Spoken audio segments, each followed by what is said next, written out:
Welcome to BioGlobe. If you like this channel, please share and subscribe. Today we are going to discuss about disinfectant and its testing. Myself Mohammad Jazil, Assistant Professor, Department of Microbiology, Marcus Arts and Science College, Adavanad. Disinfectants used in hospitals and laboratories must be tested periodically to ascertain its potency and efficacy.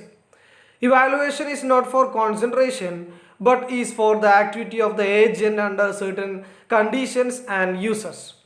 അപ്പോൾ disinfectants നമ്മൾ പല സ്ഥലങ്ങളിലായിട്ട് ഉപയോഗിക്കുന്നുണ്ട്. ഹോസ്പിറ്റൽസിലും ലബോറട്ടറീസിലൊക്കെ നമ്മൾ ഉപയോഗിക്കുന്നുണ്ട്. അത് എന്ത് ചെയ്യണം? Periodically test ചെയ്യണം. അതിൻ്റെ എഫിഷ്യൻസി നമ്മൾ എല്ലായ്പ്പോഴും എന്ത് ചെയ്യണം? ടെസ്റ്റ് ചെയ്യണം.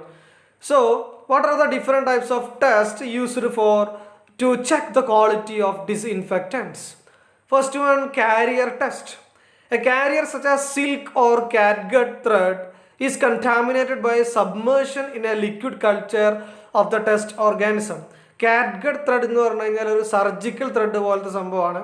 So a carrier such as silk or catgut thread is contaminated by submersion in a liquid culture of the test organism.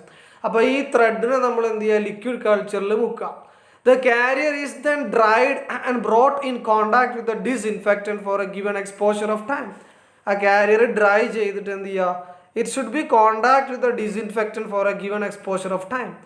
Then cultured in a nutrient broth. Nutrient broth എന്ന് പറഞ്ഞു കഴിഞ്ഞാൽ ബാക്ടീരിയനെ വളർത്താൻ ഉപയോഗിക്കുന്ന മീഡിയമാണ്. So the thread is to be cultured in a nutrient broth. No growth indicates the activity of the disinfectant tested, whereas growth indicates a failing. അപ്പോൾ growth വരാൻ പാടില്ല. ഡിസിൻഫെക്റ്റൻറ്റിൽ growth ഒന്നും ഇല്ലെങ്കിൽ എന്ത് ചെയ്യുന്നു? The quality of the disinfectant and whereas the growth indicates the failure. By multiplying the test concentration of the disinfectant and the contact times, a potentially active concentration time relationship of the disinfectant is to be obtained. What are the limitations of this test? The number of bacteria dried on a carrier is hard to standardize, and the survival of the bacteria on the carrier during drying is not constant. These are the limitations of this test. Then next method is known as a radial Walker test. Phenol coefficient test is also known as radial Walker test. What are the materials to be required for this phenol coefficient test? 24-hour nutrient broth culture of Staphylococcus aureus, the nutrient broth tubes, then phenol dilution and disinfectant dilution in different concentrations. 1:80, 1:90, 1:100 and 1:10. 1 ton is the phenol dilution and disinfectant dilution is 1:50, 1:100, 1:200 and 1:400, etc. Then 1 ml of sterile pipettes, test tubes, etc. What are the procedure of phenol coefficient test?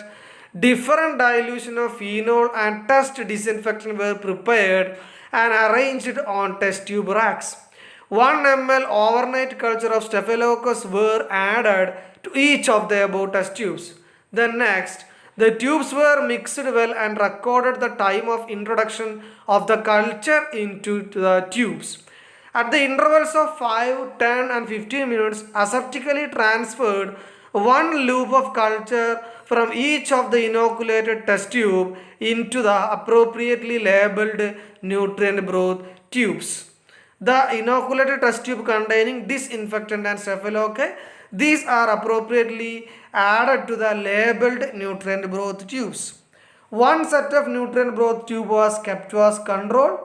Then incubated all the tubes at 37 degrees Celsius, and after incubation the nutrient broth culture tubes were evaluated for growth by turbidity.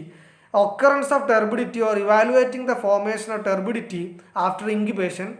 The highest dilution of the test disinfectant and phenol that effectively kill the test organism within 10 minutes exposure were calculated and used to compute the phenol coefficient.